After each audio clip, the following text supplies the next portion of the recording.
എല്ലാവർക്കും നമസ്കാരം. നവോത്ഥാനവുമായി ബന്ധപ്പെട്ട ലൂസൺ PSCയുടെ രണ്ടാമത്തെ ക്ലാസ്സിലേക്ക് എല്ലാവർക്കും സ്വാഗതം. ഇന്നത്തെ ക്ലാസ്സിൽ നമ്മൾ ഡിസ്കസ് ചെയ്യാൻ പോകുന്നത് ശ്രീനാരായണ ഗുരുവുമായി ബന്ധപ്പെട്ട കാര്യങ്ങളാണ്. ഒന്നാമത്തെ ക്ലാസ്സിന്റെ തുടർച്ചയാണ് ഈ ക്ലാസ്. ആ ക്ലാസ് കാണാത്തവർ, ഒന്നാമത്തെ ക്ലാസ് കാണാത്തവർ അതുകൂടി ഒന്ന് കാണാൻ ശ്രമിക്കുക. ക്ലാസ്സിലേക്ക് കടക്കുന്ന സമയത്ത് കണ്ടുമുട്ടലുകൾ ശ്രീനാരായണ ഗുരുവും മറ്റു നവോത്ഥാന നേതാക്കളും തമ്മിൽ കണ്ടുമുട്ടിയ കാര്യങ്ങളാണ് ഈ ഭാഗത്ത് നമ്മൾ ഡിസ്കസ് ചെയ്യുന്നത്. ആദ്യം തന്നെ 1882 അണിയൂർ ക്ഷേത്രത്തിൽ വെച്ചിട്ടാണ് ശ്രീനാരായണ ഗുരുവും ചട്ടമ്പി സ്വാമികളും ആദ്യമായിട്ട് കണ്ടുമുട്ടുന്നത്. 1882 അണിയൂർ ക്ഷേത്രത്തിൽ വെച്ചിട്ടാണ് ചട്ടമ്പി സ്വാമികളും ശ്രീനാരായണ ഗുരുവും കൂടിക്കാഴ്ച നടത്തിയത്. ഓക്കെ അല്ലേ? അത് എളുപ്പമല്ലേ? ഇനി അടുത്ത പോയിന്റിലേക്ക് പോകുന്ന സമയത്ത് 1891 വർക്കലയിൽ വെച്ചിട്ടാണ് കുമാരനാശാനും ശ്രീനാരായണ ഗുരുവും കൂടിക്കാഴ്ച നടത്തുന്നത്. 1891 വർക്കലയിൽ വെച്ചിട്ടാണ് ശ്രീനാരായണ ഗുരുവും കുമാരനാശാനും തമ്മിൽ കൂടിക്കാഴ്ച നടത്തുന്നത്.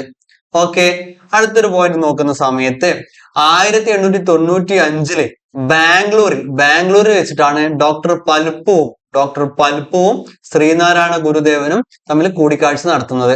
1895 ബാംഗ്ലൂര് ഡോക്ടർ പൽപ്പുവും ശ്രീനാരായണ ഗുരുവും തമ്മിൽ കൂടിക്കാഴ്ച നടത്തി. ഇനി 1912 അയ്യങ്കാളിയുമായിട്ട് കൂടിക്കാഴ്ച നടത്തുന്നത്. ഇവിടെ വെച്ചിട്ടാണ് ബാലരാമപുരത്ത് വെച്ചിട്ടാണ് കൂടിക്കാഴ്ച നടത്തുന്നത്. 1912 അയ്യങ്കാളിയും ശ്രീനാരായണ ഗുരുവും തമ്മിൽ കൂടിക്കാഴ്ച നടത്തിയത് ബാലരാമപുരത്ത് വെച്ചിട്ടാണ്. വർഷം 1912. വളരെ ഇമ്പോർട്ടന്റ് ആണ്. അയ്യങ്കാളി ശ്രീനാരായണ ഗുരുവിനെ കുറിച്ച് പറഞ്ഞൊരു കാര്യമാണ്, ശ്രീനാരായണ ഗുരുദേവനെ മൂന്നാംകിട ദൈവം എന്നതിലുപരി ഒന്നാംകിട മനുഷ്യനായി കാണണം എന്ന് പറഞ്ഞത് ആരാന്ന് ചോദിച്ചാല് അത് അയ്യങ്കാളിയാണ്. ശ്രീനാരായണ ഗുരുദേവനെ മൂന്നാംകിട ദൈവം എന്നതിലുപരി ഒന്നാംകിട മനുഷ്യനായി കാണണം എന്ന് പറഞ്ഞത് അയ്യങ്കാളിയാണ്. ഓക്കെ, അടുത്ത പോയിന്റിലേക്ക് പോകുന്ന സമയത്ത് 1914 ആലുവയിൽ വെച്ചിട്ടാണ് വാഗ്ഭടാനന്ദനും ശ്രീനാരായണ ഗുരുവും കൂടിക്കാഴ്ച നടത്തിയത്. 1914 ആലുവയിൽ വെച്ചിട്ടാണ് വാഗ്ഭടാനന്ദനും ശ്രീനാരായണ ഗുരുവും തമ്മിൽ കൂടിക്കാഴ്ച നടത്തിയത്. ഓക്കെ, ഇനി അടുത്തൊരു പോയിന്റ് ആണ് 1916 തിരുവില്ലാമലയ്ക്ക് അടുത്ത് വെച്ച് ശ്രീനാരായണ ഗുരുവും രമണ മഹർഷിയും തമ്മിൽ കൂടിക്കാഴ്ച നടത്തി. 1916 തിരുവില്ലാമലയ്ക്ക് അടുത്ത് വെച്ച് രമണ മഹർഷിയും ശ്രീനാരായണ ഗുരുവും തമ്മിൽ കൂടിക്കാഴ്ച നടത്തി. ഇതിനൊരു പ്രത്യേകത ഉള്ളതെന്ന് വെച്ചാൽ ഈ രമണ മഹർഷിയെ മാത്രമാണ് ശ്രീനാരായണ ഗുരു അങ്ങോട്ട് പോയി കണ്ടത്. അതായത് ശ്രീനാരായണ ഗുരു അങ്ങോട്ട് പോയി ദർശനം ചെയ്ത അല്ലെങ്കിൽ കൂടിക്കാഴ്ച നടത്തിയ വ്യക്തി ആരാന്ന് ചോദിച്ചാൽ അത് രമണ മഹർഷിയാണ്. ഒറ്റ ഒരാളെ മാത്രമേ ശ്രീനാരായണ ഗുരു അങ്ങോട്ട് പോയി കണ്ടിട്ടുള്ളൂ, അത് രമണ മഹർഷിയാണ്. ഓക്കെ, അടുത്തൊരു പോയിന്റ് നോക്കുന്ന സമയത്ത് 1922 നവംബർ 22 രവീന്ദ്രനാഥ ടാഗോറും ശ്രീനാരായണ ഗുരുദേവനും തമ്മിൽ ശിവഗിരിയിൽ കൂടിക്കാഴ്ച നടത്തിയത്. ഇത് വളരെ ഇമ്പോർട്ടന്റ്. 1922 നവംബർ 22 രവീന്ദ്രനാഥ ടാഗോറും ശ്രീനാരായണ ഗുരുദേവനും തമ്മിൽ കൂടിക്കാഴ്ച നടത്തിയത് എവിടെ വെച്ചിട്ടാണ്? ശിവഗിരിയിൽ വെച്ചിട്ടാണ് കൂടിക്കാഴ്ച നടത്തിയത്. ഓക്കെ, ഇനി ഈ കൂടിക്കാഴ്ചക്ക് വഴിയൊരുക്കിയത് ആരാന്ന് ചോദിച്ചാല് നടരാജഗുരുവാണ് ശ്രീനാരായണ ഗുരുവിനും രവീന്ദ്രനാഥ ടാഗോറും തമ്മിൽ കൂടിക്കാഴ്ച നടത്താനുള്ള ഒരു വഴിയൊരുക്കിയത്. ഓക്കെ, ഇനി രവീന്ദ്രനാഥ ടാഗോറിന്റെ കൂടെ കേരളത്തിലെത്തിയത് ആരാന്ന് ചോദിച്ചാല് കേരളത്തിലെത്തിയത് CF ആൻഡ്രൂസ് ആണ്. ശ്രീനാരായണ ഗുരുവിനെ കാണാൻ വരുന്ന സമയത്ത് രവീന്ദ്രനാഥ ടാഗോറിന്റെ കൂടെ ഉണ്ടായിരുന്നത് CF ആൻഡ്രൂസ് ആണ്. CF ആൻഡ്രൂസ് ആണ് ദീനബന്ധു എന്നറിയപ്പെടുന്നത് CF ആൻഡ്രൂസ് ആണ്. അങ്ങനെ ദേശബന്ധു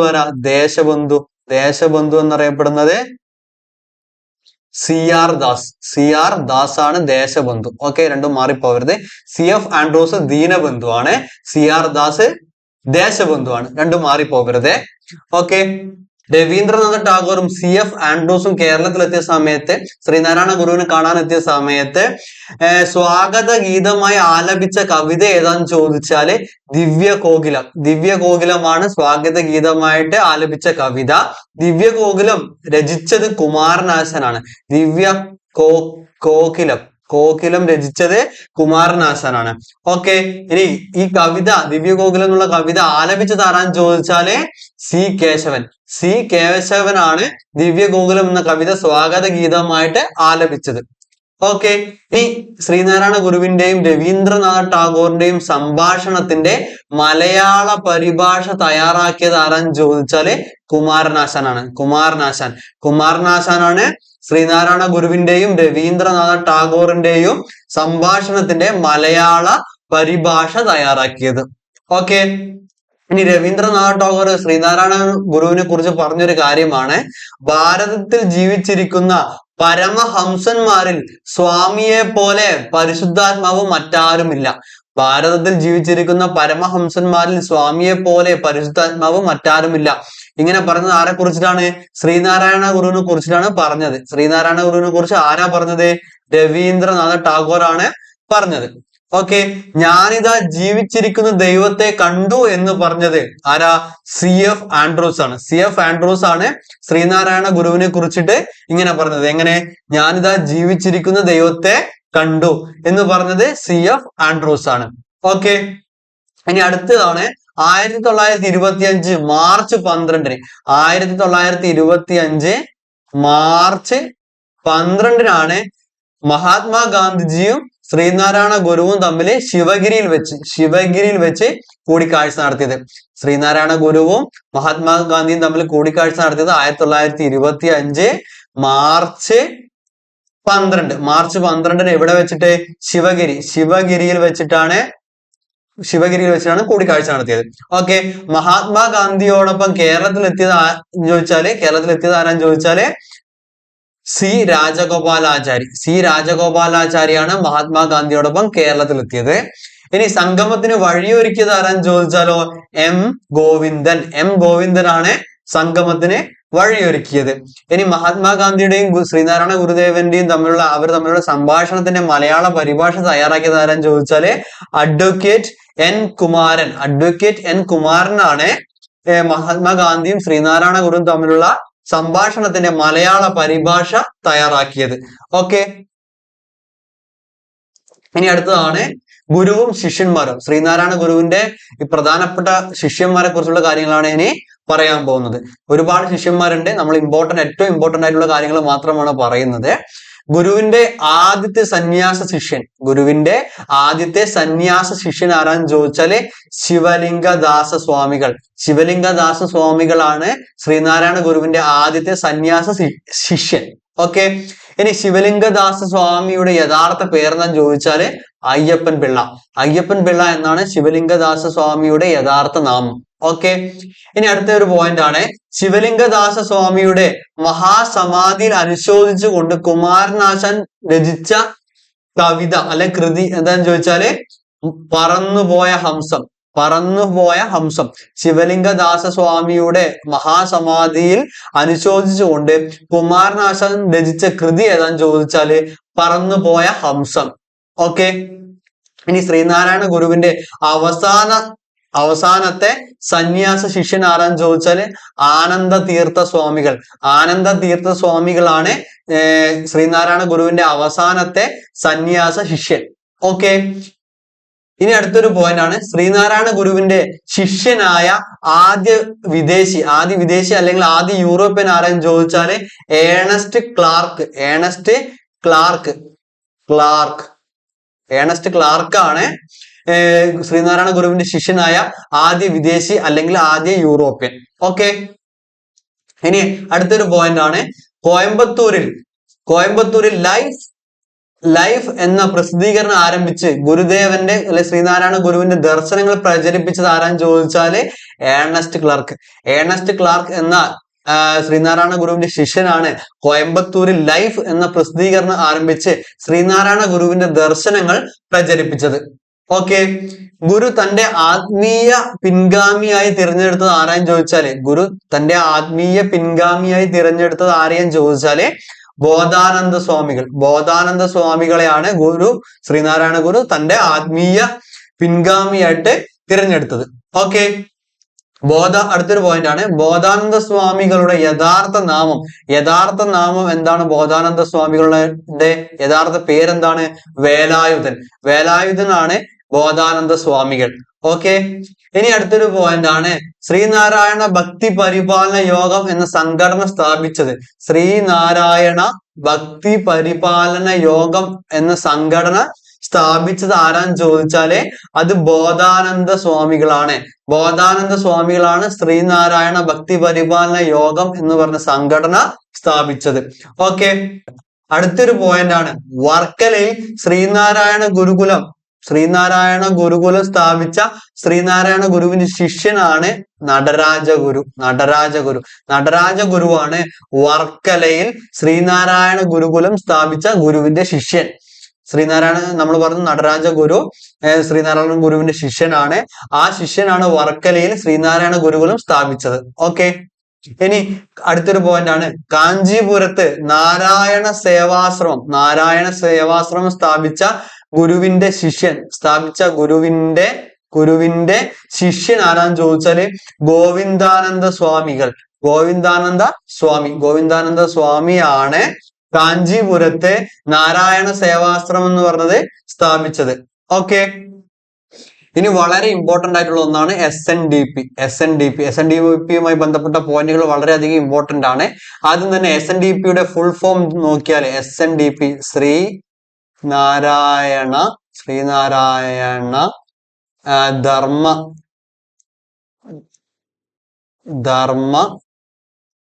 പരിപാലന യോഗം. ശ്രീനാരായണ ധർമ്മ പരിപാലന യോഗം എന്നതാണ് SNDPയുടെ ഫുൾ ഫോം.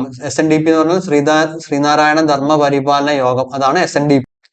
SNDPയുടെ മുൻഗാമി ആരാന്ന് ചോദിച്ചാല് അത് വാവൂട്ട് യോഗമാണ് SNDPയുടെ മുൻഗാമി.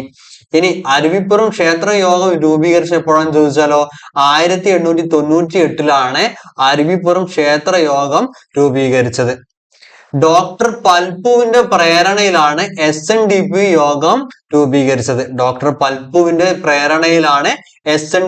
യോഗം രൂപീകരിച്ചത്. ഇനി SNDP എപ്പോ രൂപീകരിച്ചെന്ന് ചോദിച്ചാലോ 1903 മെയ് 15 SNDP രൂപീകരിക്കുന്നത്. കൊല്ലം ആസ്ഥാനമായിട്ട് നിലവിൽ വന്നു. 1903 മെയ് 15 കൊല്ലം ആസ്ഥാനമായിട്ടാണ് SNDP നിലവിൽ വരുന്നത്. ഇനി SNDPയുടെ ആജീവനാന്ത കാല അധ്യക്ഷൻ അല്ലെങ്കിൽ പ്രസിഡന്റ് ആരാന്ന് ചോദിച്ചാല് അത് ശ്രീനാരായണ ഗുരുവാണ് SNDPയുടെ ആജീവനാന്ത കാല പ്രസിഡന്റ് അല്ലെങ്കിൽ അധ്യക്ഷൻ. ഇനി ആദ്യ ഉപാധ്യക്ഷൻ ആരാന്ന് ചോദിച്ചാലോ ഡോക്ടർ പൽപു ആണ് SNDPയുടെ ആദ്യത്തെ ഉപാധ്യക്ഷൻ. ആദ്യത്തെ ജനറൽ സെക്രട്ടറി ആണ് കുമാരനാശാൻ. SNDPയുമായി ബന്ധപ്പെട്ട് വളരെ ഇമ്പോർട്ടന്റ് ആയിട്ടുള്ള കാര്യങ്ങളാണ് ഇതൊക്കെ. ഇനി SNDPയുടെ മുഖപത്രം ഏതാന്ന് ചോദിച്ചാല് ആദ്യത്തെ മുഖപത്രം വിവേകോദയമായിരുന്നു. വിവേകോദയം ആരംഭിച്ചത് 1904 വിവേകോദയം ആരംഭിക്കുന്നത്. SNDPയുടെ ആദ്യത്തെ മുഖപത്രമാണ് വിവേകോദയം. ആദ്യ എഡിറ്റർ ആരാന്ന് ചോദിച്ചാലോ M ഗോവിന്ദനാണ് ആദ്യത്തെ എഡിറ്റർ. ആദ്യത്തെ പത്രാധിപരോ കുമാരനാശാനാണ് ആദ്യത്തെ പത്രാധിപർ. SNDPയുടെ ഇപ്പോഴത്തെ മുഖപത്രം ഏതാന്ന് ചോദിച്ചാല് യോഗനാഥം എന്നതാണ് SNDPയുടെ ഇപ്പോഴത്തെ മുഖപത്രം. ഓക്കെ, ഇനി അടുത്തൊരു ഇമ്പോർട്ടന്റ് ആയിട്ടുള്ള ടോപ്പിക് ആണ് ശ്രീനാരായണ ഗുരുവിന്റെ പ്രതിമകളെ പറ്റി PSC ഇടക്കിടക്ക് ചോദിക്കുന്ന കാര്യങ്ങളാണ്. ശ്രീനാരായണ ഗുരുവിന്റെ പ്രതിമ. ഓക്കെ, കേരളത്തിലെ ഏറ്റവും കൂടുതൽ പ്രതിമകൾ സ്ഥാപിക്കപ്പെട്ട നവോത്ഥാന നായകൻ ആരാന്ന് ചോദിച്ചാൽ അത് ശ്രീനാരായണ ഗുരുവാണ്. കേരളത്തിലെ ഏറ്റവും കൂടുതൽ പ്രതിമകൾ സ്ഥാപിക്കപ്പെട്ട നവോത്ഥാന നായകൻ ആരെന്ന് ചോദിച്ചാൽ ശ്രീനാരായണ ഗുരുവാണ്. ഇനി ഗുരുവിന്റെ ആദ്യ പ്രതിമ സ്ഥാപിക്കപ്പെട്ട സ്ഥലം എവിടെയെന്ന് ചോദിച്ചാൽ തലശ്ശേരിയിലാണ്. തലശ്ശേരിയിൽ 1927 ശ്രീനാരായണ ഗുരുവിന്റെ പ്രതിമ ആദ്യമായിട്ട് സ്ഥാപിക്കപ്പെടുന്നത്. ജീവിച്ചിരിക്കെ പ്രതിമ സ്ഥാപിക്കപ്പെട്ട നവോത്ഥാന നായകൻ ആണ് ശ്രീനാരായണ ഗുരു. ജീവിച്ചിരിക്കെ പ്രതിമ സ്ഥാപിക്കപ്പെട്ട ആദ്യ നവോത്ഥാന നായകനാണ് ശ്രീനാരായണ ഗുരു. ഓക്കെ, ഇനി അടുത്തൊന്നാണ് ശ്രീനാരായണ ഗുരുവിന്റെ ആദ്യ പ്രതിമ രൂപകൽപ്പന ചെയ്തത് ഒരു ഇറ്റാലിയൻ ശില്പിയാണ്. ശ്രീനാരായണ ഗുരുവിന്റെ ആദ്യത്തെ പ്രതിമ രൂപകൽപ്പന ചെയ്തത് ഒരു ഇറ്റാലിയൻ ശില്പിയാണ്. ആ ഇറ്റാലിയൻ ശില്പിയുടെ പേരാണ് സി തവാർലി. സി തവാർലി ആണ് ശ്രീനാരായണ ഗുരുവിന്റെ ആദ്യത്തെ പ്രതിമ രൂപകൽപ്പന ചെയ്തത്. ഓക്കെ, ഇനി അടുത്തൊരു പോയിന്റ് ആണ്, ശ്രീനാരായണ ഗുരുവിന്റെ ആദ്യ പ്രതിമ സ്ഥാപിക്കുന്നതിന് മുൻകൈ എടുത്ത വ്യക്തി. ശ്രീനാരായണ ഗുരുവിന്റെ ആദ്യ പ്രതിമ സ്ഥാപിക്കുന്നതിന് മുൻകൈ എടുത്ത വ്യക്തിയാണ് മൂർക്കോത്ത് കുമാരനാണ് ശ്രീനാരായണ ഗുരുവിന്റെ ആദ്യ പ്രതിമ സ്ഥാപിക്കുന്നതിന് വേണ്ടിയിട്ട് മുൻകൈ എടുത്തത്. ഓക്കെ, ഇനി അടുത്തൊരു പോയിന്റ് ആണ്, ശ്രീനാരായണ ഗുരുവിന്റെ ആദ്യ ജീവചരിത്രം രചിച്ചത് മൂർക്കോത്ത് കുമാരനാണ്. ശ്രീനാരായണ ഗുരുവിന്റെ ജീവചരിത്രം ആദ്യമായിട്ട് രചിച്ചത് മൂർക്കോത്ത് കുമാരനാണ്. ഓക്കെ, ഇത് മൂർക്കോത്ത് കുമാരനുമായി ബന്ധപ്പെട്ട് ഓർത്തിരിക്കേണ്ട പോയിന്റ് ആണ്. മൂർക്കോത്ത് കുമാരനാണ് ശ്രീനാരായണ ഗുരുവിന്റെ ജീവചരിത്രം ആദ്യമായിട്ട് രചിച്ചത്, അല്ലെങ്കിൽ ആദ്യ ജീവചരിത്രം രചിച്ചത്. അത് ഓർത്തിരിക്കുക. ഓക്കെ, ഇനി അടുത്ത അവസാനത്തെ ഒരു പോയിന്റ് ആണ്, ശ്രീനാരായണ ഗുരുവിന്റെ ഏറ്റവും ഉയരം കൂടിയ പ്രതിമ സ്ഥിതി ചെയ്യുന്നത് കൈതമുക്ക്, തിരുവനന്തപുരം ജില്ലയിലെ കൈതമുക്ക് എന്ന് പറഞ്ഞ സ്ഥലത്താണ്. ശ്രീനാരായണ ഗുരുവിന്റെ ഏറ്റവും ഉയരം കൂടിയ പ്രതിമ സ്ഥിതി ചെയ്യുന്നത് കൈതമുക്കിലാണ്. അതെവിടെയാണ്? തിരുവനന്തപുരം ജില്ലയിലാണ്. ഓക്കെ, ഇത്രയും കാര്യങ്ങളാണ് നമ്മൾ രണ്ടാമത്തെ ക്ലാസ്സിൽ പറയാൻ ഉദ്ദേശിക്കുന്നത്. ഇനിയും ഒരുപാട് കാര്യങ്ങൾ നമുക്ക് ശ്രീനാരായണ ഗുരുവുമായി ബന്ധപ്പെട്ട് നമുക്ക് പഠിക്കാനുണ്ട്. ശ്രീനാരായണ ഗുരുവിന്റെ കൃതികൾ പഠിക്കാനുണ്ട്, ശ്രീനാരായണ ഗുരുവിനെ കുറിച്ച് എഴുതിയ കൃതികൾ പഠിക്കാനുണ്ട്, ശ്രീനാരായണ ഗുരുവിന്റെ വചനങ്ങൾ പഠിക്കാനുണ്ട്. അങ്ങനെ കുറച്ച് അതുമായി ബന്ധപ്പെട്ട കുറച്ച് കാര്യങ്ങൾ നമുക്ക് പഠിക്കാനുണ്ട്. അതൊക്കെ ഇനി അടുത്ത ക്ലാസ്സിൽ നമുക്ക് ഡീറ്റെയിൽ ആയിട്ട് തന്നെ പറയാം. ഇത്രയും പറഞ്ഞ കാര്യങ്ങൾ നിങ്ങൾക്ക് വ്യക്തമായി മനസ്സിലായി എന്ന് വിശ്വസിക്കുന്നു. അപ്പോ താങ്ക് യു.